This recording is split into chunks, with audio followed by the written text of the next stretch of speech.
University of Louisville understands that their students come from diverse backgrounds with aspirations, drives, and needs to match. With more than 50 online programs in areas like business, education, social work, engineering, and more, UofL provides students with a multitude of career advancing options and flexible coursework. Students can complete their coursework from the comfort of their home or on the go via mobile apps. Learn more at louisville.edu/online. That's louisville.edu/online.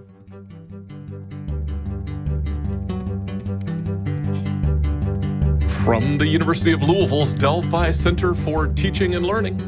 And the University of Central Florida's Center for Distributed Learning. I'm Kelvin Thompson. And I'm Tom Cavanaugh. And you are listening or watching Topcast, the Teaching Online podcast. You know, just needed to give a little equal time to the folks who are not just listening. That's right, yeah. And for those who don't know or maybe have never checked out YouTube, you can see our shining faces if you really want to see that while we're talking. Maybe of even more interest, though, is that when we have a guest, now that we're doing this video, oftentimes you can actually get to see our guests, too. Mm-hmm. And lots of cat videos. If as you say, yes. You haven't seen YouTube. I mean, it is... Yeah. It's funny you say that because whenever I go on YouTube, somehow I always end up looking at cat videos. Yeah, well, yeah. There's a psychological study in there somewhere, but that's sure. neither. For those just finding us, perhaps we should say this now and again. We do build the show as a collegial conversation about online blended digital teaching and learning, not just cats, and we do that in the context of a conversation over a shared cup of coffee, even if our shared cup of coffee is on opposite sides of a computer screen most of the time. You know, you can go back through the archives 8+ years, and we used to drink coffee in the same room. It was a thing. You used to brew me coffee, yeah. Today, though, I am drinking iced coffee. It's something called a super coffee. What? Super coffee, Kelvin. It's hazelnut latte flavor, 0 sugar, but more than makes up for it with added protein and caffeine. So I will be speaking quickly by the end of this podcast. Yeah, I'm going to need to think about that some more. It's like a protein shake more than anything else. It tastes like coffee. That's what it looked like when you're drinking it. I'm just like, that's a coffee-flavored engineered beverage if I've ever seen one. It's super coffee. Super coffee, that's right.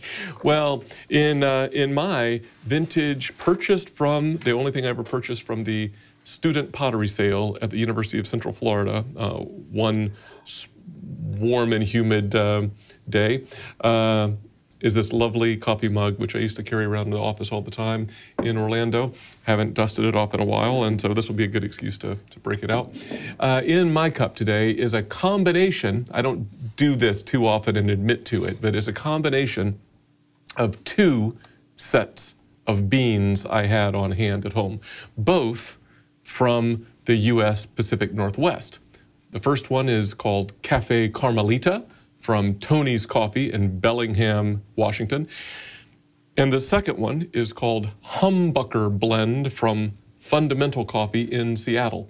And I thought the combination of these 2 coffees, connected as they are by proximity, but separated by their own distinct identities, including, I might add, 2 different roast levels. One is a dark roast and the other is a medium roast. I thought all of that might be appropriate for today's episode topic. Now, I think the coffee's pretty good, and I gave it to some people around the office, and they liked it. What do you think at my attempt at a connection, and do you have one with super coffee? I do not have one with super coffee. It's just giving me a boost here on a Friday afternoon as we record this, and I'm struggling with your connection, so maybe connect the dots for me. I was thinking this thing of distinct identities, but a shared background and kind of intertwined in the same cup.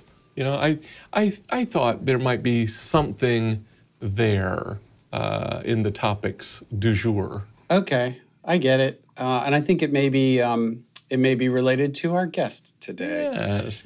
Yeah. Do you want to set it up? Sure. Well, Tom, you recently interviewed Dr. Bob Hansen from UPCEA. Dr. Hansen has been the Chief Executive Officer of the University Professional and Continuing Education Association, aka UPCEA, since 2010. Previously, he was Associate Provost for University Outreach at the University of Southern Maine, and before that, he held multiple positions at St. Xavier University of Chicago and within state government. And yeah, that's where I was shooting for in my connection. Is there anything you want to say about the interview before we cut to it? No, just to say that I always enjoy talking to Bob. He's a really smart guy, very thoughtful, has an interesting perch from his organizational perspective across the entire landscape. He works with and interacts with people from all across the country, different kinds of institutions. So I think our listeners will learn a lot and get a kick out of hearing his perspective. All righty. We'll get ready to hit the time travel button here in the podcast Wayback Machine and cut to your interview with Bob Hansen. So Bob, thank you so much for being on Topcast. Well, it's good to be here, Tom. I've known you for, a few years now, and it's great to see you in your natural habitat, if the podcast can be called that. Yeah, I thought you meant my office at work, where they just sort of slide, kibbles under the door for me and keep me in, fresh clothes and online courses, I guess, my natural habitat. Yeah. Well, thank you for taking the time anyway. So maybe the first place to start is to kind of give us a little bit about UPCEA.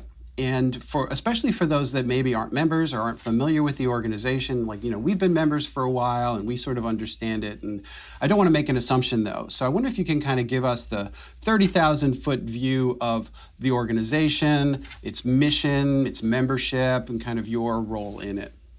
Sure, that'd be great. I mean, our mission now is to really advance the work of professional, continuing, and online education. And I think it's interesting you talked about our reputation and who knows us. If you're in the field of professional and continuing education, you know us. We've been the world leader for more than 100 years, established in 1915. Where we're less well known is when continuing ed made the shape-shifting move into online, because it was, of course, really the highest expression of the impetus behind the rise of continuing education in the first place, which is to, in the words of the Wisconsin idea, which really launched UPCEA in 1915, to extend the benefit of the university beyond the walls of the university to the borders of the state and beyond. So in our view, the DNA is the same, whether it's continuing education or degree completion or graduate-oriented professional programs, in-person, online, credit, non-credit. It really goes back to what I call the great tradition of expanding access to higher education, and it did begin in 1915. It morphed over time into serving adults in night school, and then moving into a weekend college, and then ultimately the early days of technology with videotapes and all that stuff that people, older folks like you and I, Tom, remember. But really, and then finding its highest and best use or mission, which is really online, which just continues to evolve with just such impressive velocity. And I don't think that's slowing down. In fact, it's accelerating. So anyway, what we've done is we've tried to serve the entire field of professional continuing and online by recognizing their common denominator and their common DNA. Our typical members we focus more on leaders. So we focus on deans of professional and continuing education and chief online learning officers. Sometimes it's the same person. As you know, it's bifurcated in some universities. In some instances, the dean invented it, or the dean's predecessors invented online 10, 15, 20, 30 years ago, and they still own it, so to speak. But we go beyond, of course, the leaders to the folks that are serving them, all the administrators, people in the marketing staff, the student services, the program development folks, the financial people.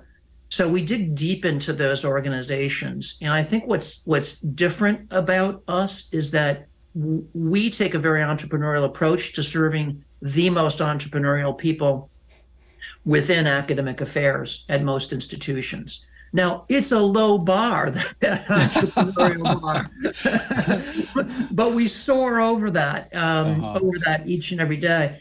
And so that's kind of what drives me. I mean, I began in higher ed in a role of a continuing educator, and then I built an online a program at my last institution.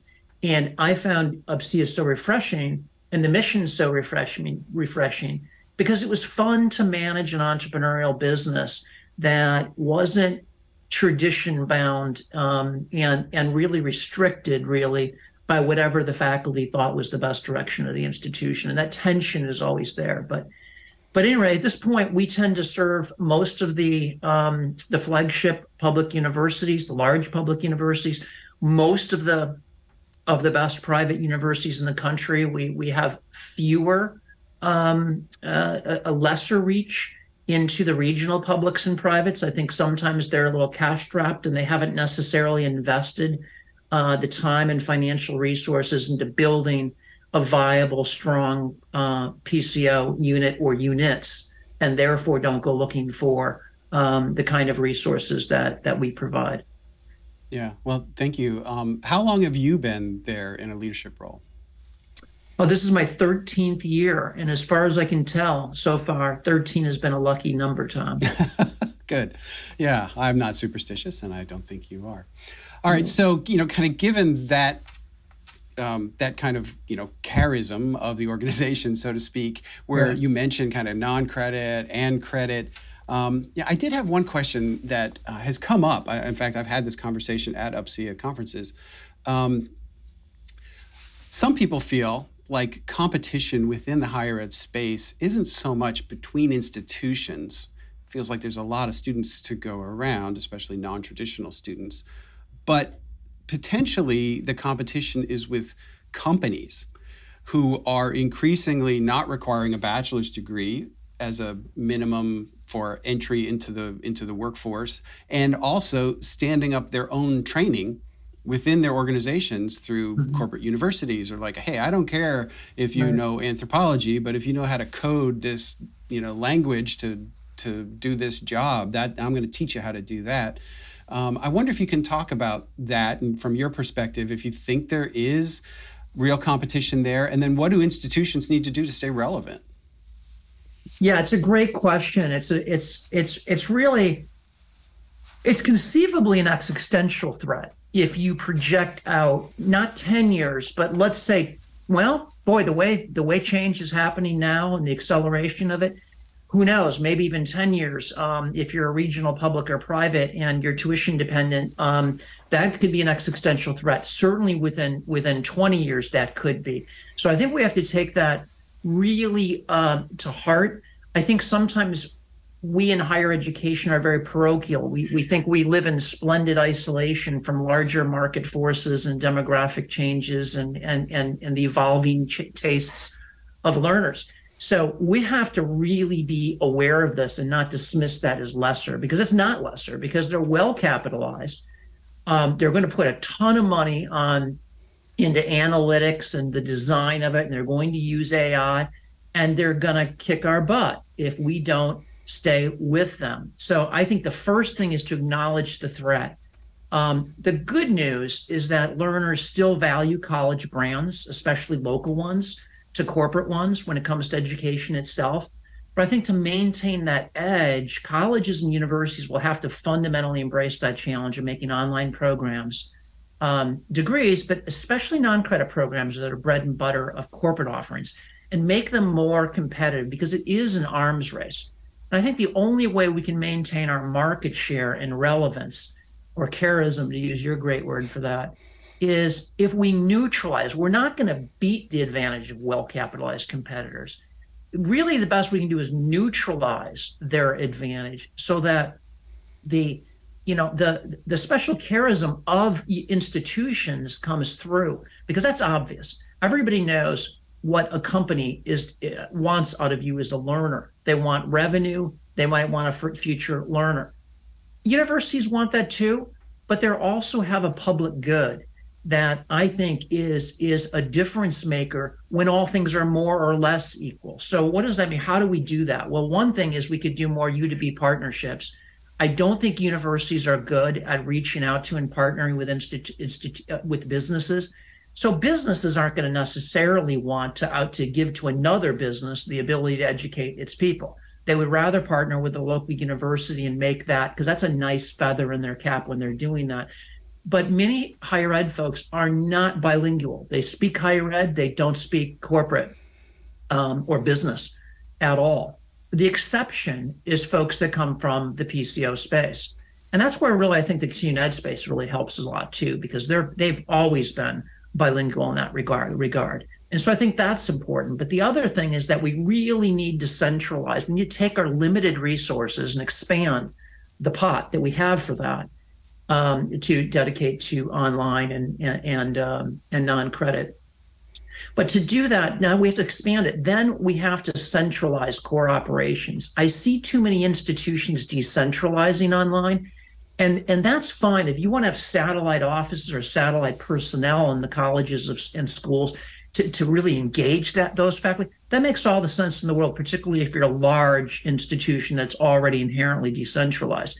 But you don't want to replicate the vertical hierarchy that you have in an online at each area of the university, because you're not going to be able to afford investments in specialists. So your producer today, Tom, all the folks that are engaged in a modern unit we can go deeper and wider in our expertise if we centralize them. And so that is really essential if we want to use our capital efficiently, because we don't have enough of it. And like I said, we have to expand the capital that goes into it.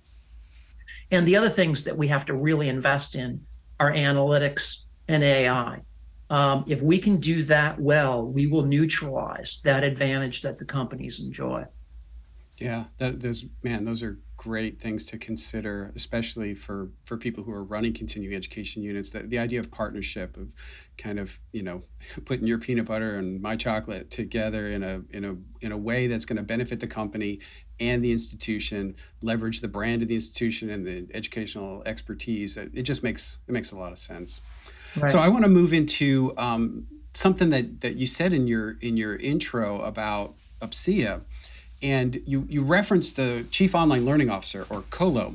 And, it's something that's very near and dear to my heart, sort of serving in that role at my institution without necessarily that title.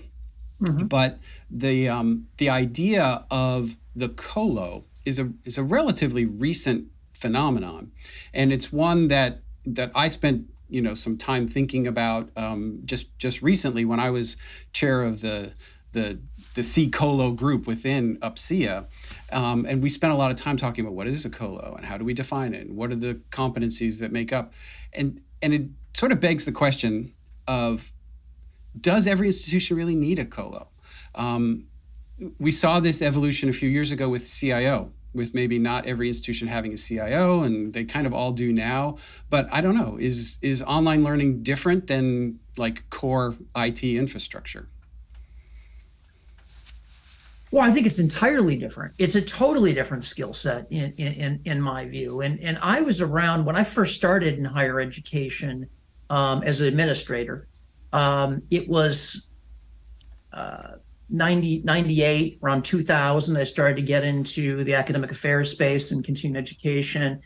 And that was when we had the rise of the CIOs. That was exactly when they rose. And it was a forward-thinking idea. I wasn't even sure it made a lot of sense. I saw them more as like facilities managers digitalized. I think I was wrong about that. I think that CIOs and the use of technology is so complicated that to not centralize it, there's that centralizing thing, to not centralize it and have a chief architect would be a big mistake.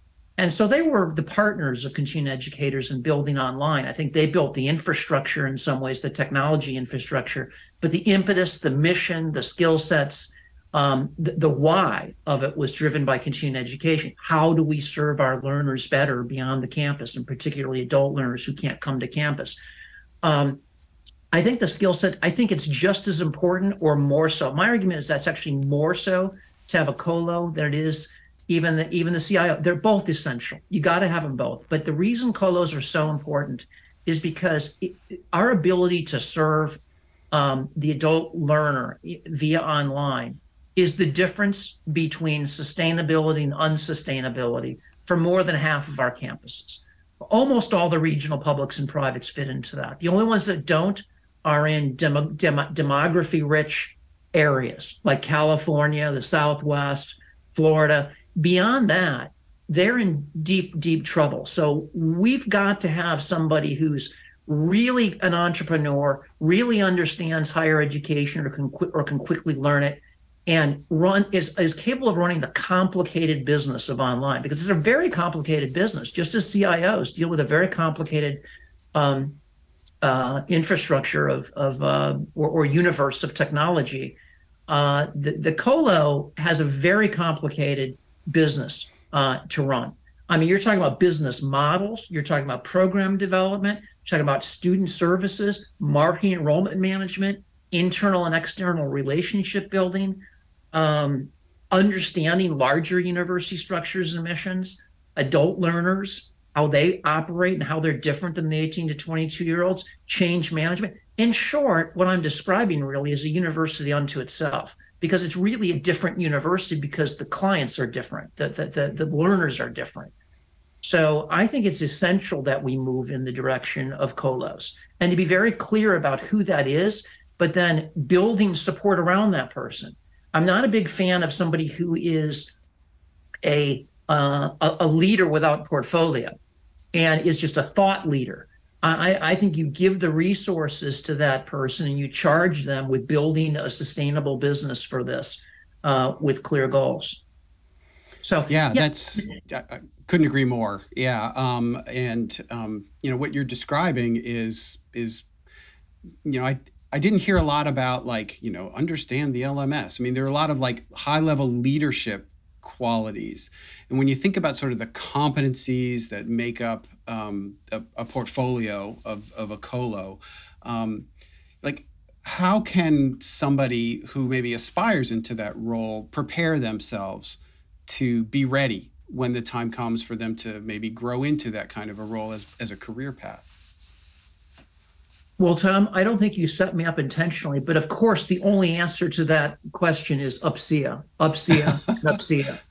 No, I kid, sort of, but so I think it is complicated because a lot of folks so there are two types who tend to become colos, I think, and tell me if you think I'm right about this.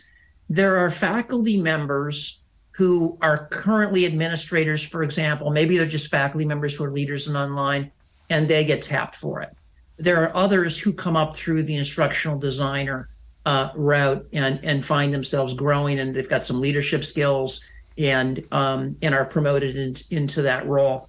In both cases, in neither case, I should say, are those folks prepared and trained to run a complicated business? On the contrary, they're not taught anything about running a complicated business. Faculty members aren't taught how to teach, let alone how to run a complicated business. Yeah. And you look at instructional designers, that is a very complicated and hard task, but it has nothing to do with running the business of online.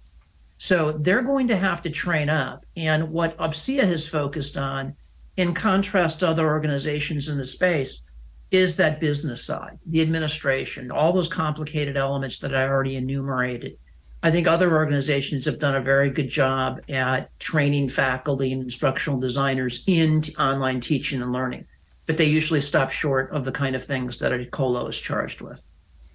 Yeah, that's great. And then if you kind of look forward for somebody who maybe is sitting in a colo role, I mean, is that a terminal position? I know like a lot of CIOs sort of feel like, all right, I've reached a pinnacle, and it's not like you can count on one hand the number of CIOs who become like a university president or something. Is there a path above colo for those who might aspire for more, or is it really just too early to tell in the life and evolution of colos? I don't know. I mean, I agree with you that it has been a trickle, not not a steady flow of folks flowing from colos into provost or presidential positions. But it's accelerating. I have noticed in my 13 years, that would never happen. There would have been like one or two exceptions. Now I'm seeing it in a lot of places. They're going in different directions. Our current board president, for example, is Dave Soleil, who's the chancellor of Washington State University Global Campus. We've had folks on our board who are provosts. They have, I can name several people who've become presidents and provosts from our field, not a handful, more than that. And there are others that I don't even know of. So I think that is growing. They're also being tapped by companies, interestingly enough. I'm seeing a lot of colos being recruited by companies who pay them more and have more flexibility in where they can live. So there's other places you can go. But I think we would also be remiss if we didn't mention that one way to grow and to not see a terminal role is to simply grow the role by growing the operation. Like when I said I was building the online program at my last institution, I didn't have a lot of people there. I had about 3 people. I had like 1 or 2 instructional designers. I had a student services person and me. Obviously what you're running a major business. You've grown your position to something that really matters. So it's not the same job. It keeps evolving. And so I think if you stay in that role, there's still an opportunity for extraordinary growth with the understanding that, you can evolve into something more than that, but you're probably going to have to leave your institution. You can't be place bound, or you got to find a virtual job, because I don't think many people are going to go from being the chief online learning officer to the provost or the presidency at their institution. But when you're a cash-strapped institution, you're a regional public, you're northern this or western that, and you're trying to compete for students, people are saying, who understands how to grow our enrollment and stabilize it? And they're increasingly understanding that the folks in the PCO space know how to do that. What's difficult to overcome is faculty opposition, because faculty want people, the future provosts and presidents, to come from their ranks. But I think that's changing because boards are changing and expectations from the senior leadership themselves are changing. And the existential circumstances of some institutions potentially are changing that force you to kind of look at maybe different models and different individuals. And yeah, that's great. That's really interesting. I hadn't thought of it the way you just described it, but you're right. If you sort of look back over the history, it has changed, right? Especially, just in the last 10 years. That's true. So thank you for that perspective. Well, Bob, I'm looking at the clock, and I have more questions. So maybe we can have you back sometime, and we can pick this up where we left off, if that's okay with you. Well, that sounds good with me, Tom. I enjoy talking to you always, and honored to be on your podcast. So happy to do that. Great. Well, thank you so much for taking the time to talk to me today. And on behalf of Kelvin and me, thanks. Well, thanks, guys. Appreciate it. Well, Tom, that was indeed your interview with Bob Hansen. It was. I enjoyed talking to Bob. Like I said, he's always a thoughtful guy, and he's got a great perspective.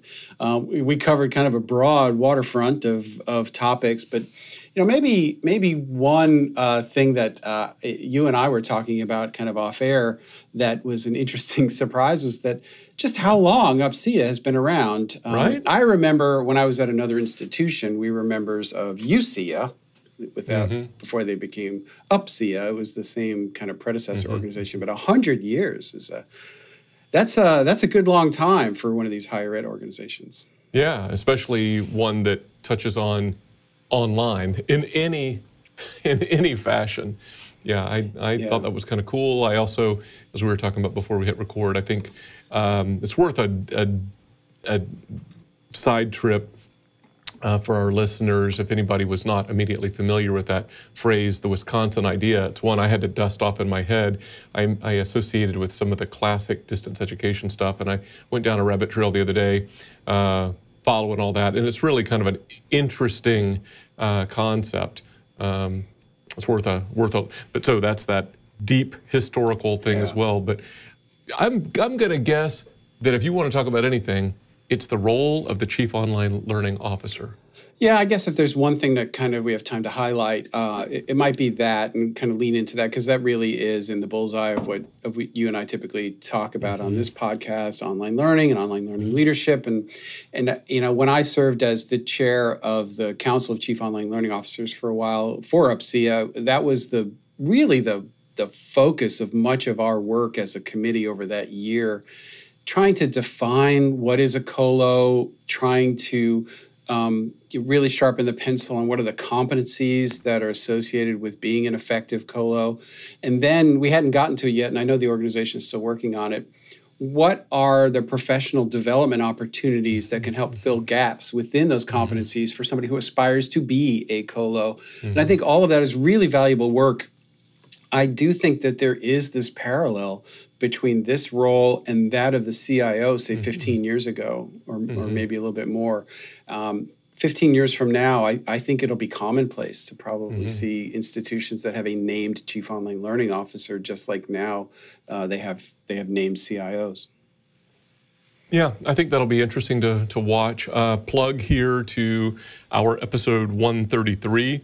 Professional development across our online education community, which touches on a number of professional associations and some of their unique distinctives, like UPCEA's in this case.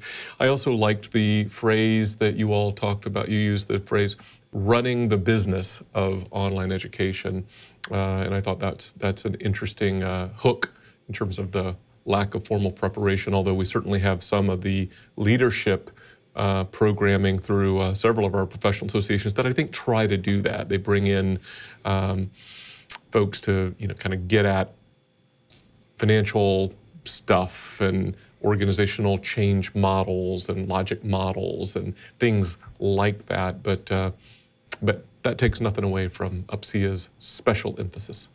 Yeah, maybe the last thing I'll say is that I think that running the business, that kind of a turn of phrase, but the concept behind it is consistent with both continuing education units, which has been traditionally kind of the main focus of UPCEA historically, but also people in jobs like yours and mine who are in online learning units that can't necessarily think all the time like an academic.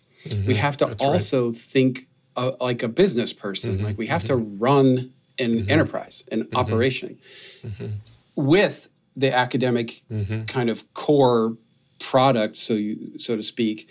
But you need to have a kind of an entrepreneurial mindset, I think, at least where we are now, in order to kind of be effective in this role. So I think it's an interesting blending of those sort of two sides of the UPCEA organization. Yeah. I think that's cool. All right, so shall I try to put a bow on this conversation? Yep, I agree. So the histories of continuing and professional education as well as online education have been intertwined for a while now. No matter the organizational structure at each institution, the values of continuing education bring focus to the work of online and digital learning. Yeah. No, that's good. That's right. That's right. Just like the two coffees in my cup are all mingled together. And the one in my protein shake bottle here. Yeah, that's right. No coffee beans harmed in the creation of your beverage. Very funny. Well, I'm looking forward to the time that we'll get in the same room again and we'll be drinking actual coffee together. But until then, I can't wait to see what new derivations of beverage you bring to these conversations. And so until next time for Topcast, I'm Kelvin. And I'm Tom. See ya.